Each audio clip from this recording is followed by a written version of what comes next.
अस्सलाम वालेकुम प्यारे बच्चों। आज हम सीखेंगे जानवरों के बारे में। पालतू जानवर वो होते हैं जो घरों में पाले जाते हैं, जैसे कि बिल्ली, बकरी,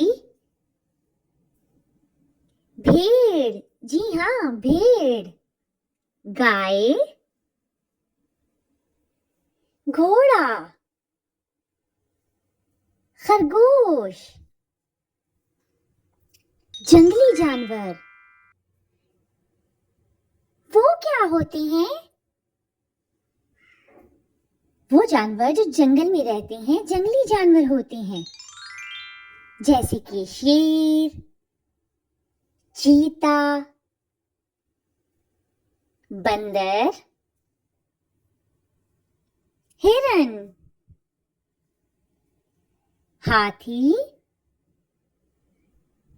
रीछ। आज के लिए इतना ही प्यारे दोस्तों। अगली वीडियो के लिए फिर मिलेंगे। सब्सक्राइब जरूर करना।